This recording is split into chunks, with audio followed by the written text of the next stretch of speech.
Guwahati actor पा जितिला Rajasthan Royals. RR आगरे CSK ध्वस्त।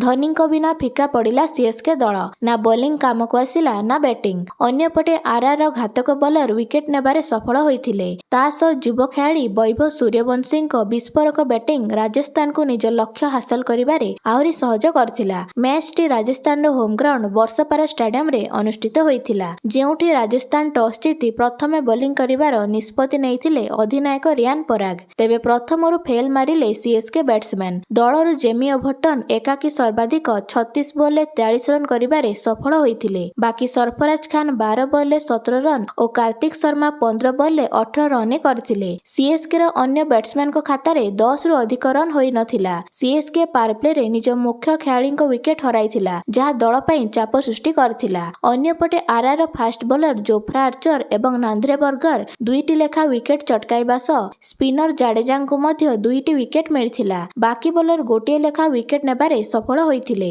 अधिनायक रियान पराग नेतृत्व रे राजस्थान द्रुत बॉलर माने चेन्नई को शेष ओभर रे मात्र 137 रन ऑल आउट करथिले। तेबे 137 रन टार्गेट को पिछा करी आरंभरू राजस्थान रो दुई ओपनर यशस्वी जयसवाल एवं वैभव सूर्यवंशी सीएसके बॉलर को धूली चटाइथिले। दुहींको बैट 38 बॉल 75 रन पार्टनरशिप गढ़ी उठिथिला। पावर प्ले सरिबा क्षणे राजस्थान 74 रन स्कोर रे पहुंची सारथिला, जेउथरे वैभव सूर्यवंशी मात्र 16 बॉल निज अर्धशतक पूर्ण करी 52 रन धुआंधार पारी खेलिथिले। परे विकेट कीपर बैट्समैन ध्रुव जुरेल 9 बॉल 28 रन करथिले। तेबे यशस्वी जयसवाल एवं अधिनायक रियान पराग 127 रन टार्गेट को मात्र 13 ओभर समाप्त करथिले। एथिरे जयसवाल 36 बॉल 38 रन करथिबा बेले रियान पराग 11 बॉल 14 रन करथिले। एहारी सह राजस्थान रॉयल 8 विकेट एक विशाल विजय हासिल करथिला। सीएसके रो केवल जणे मात्र बॉलर अंशुल कंबोज दुईटी लेखा विकेट नेबारे सफल होइथिले। तेबे लो स्कोरिंग मैच होइथिबा बेले राजस्थान रॉयल उपरे एहार कोनोसी प्रभाव पड़ी नथिला।